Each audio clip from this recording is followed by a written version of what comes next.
नमस्कार. बातमी आहे सोलापुरातून. नरेंद्र काळे म्हणतात शिवसेनेला संधी होती भाजपसोबत यायची. अमोल बापू शिंदे म्हणतात डर जरुरी आहे. नेमकं काय झालंय पाहूयात. पण त्या अगोदर जर आमचं चॅनल सबस्क्राईब केलं नसेल तर हॅलो सोलापूर न्यूज चॅनलला सबस्क्राईब करा, जेणेकरून सोलापूरच्या राजकारणातील महत्त्वपूर्ण बातम्या आपणास लवकरात लवकर पोहोचतील. सोलापूर महानगरपालिकेमध्ये 87 नगरसेवक निवडून आलेल्या भारतीय जनता पार्टीने एका अजित पवारांच्या राष्ट्रवादीचा सदस्य सोबत घेऊन युती केल्याने संपूर्ण शहरात चर्चेला उधाण आले आहे.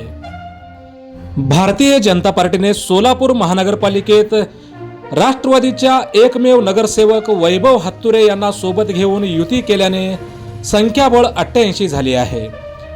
102 संख्येमागे 10 असे प्रमाण असल्याने भाजपचे 9 स्वीकृत नगरसेवक सभागृहात येतील आणि MIMचा 1 स्वीकृत नगरसेवक येईल.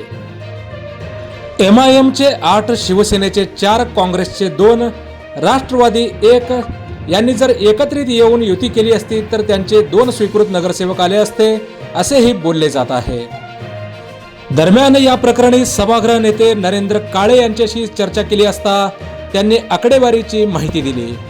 भाजपच्या 87 नगरसेवकांमध्ये जर संख्याबळ पाहिले तर भाजपचे 8च स्वीकृत नगरसेवक येत होते.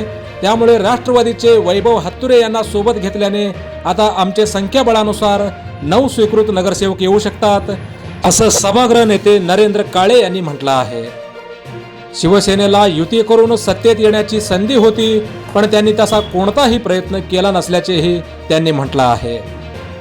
या प्रकरणावर अमोल बापू शिंदे म्हणाले, शिवसेना काहीतरी चमत्कार करेल या भीतीपोटी भाजपने राष्ट्रवादीला सोबत घेतले आहे आणि त्यामुळेच डर जरुरी आहे, असं अमोल बापू शिंदे यांनी म्हटलं आहे.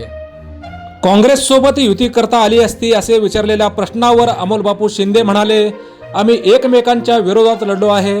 आघाडी केली तर त्याबद्दल नागरिकांमध्ये चुकीचे मेसेज जाईल, म्हणून आम्ही सभागृहात स्वतंत्र राहत आहे.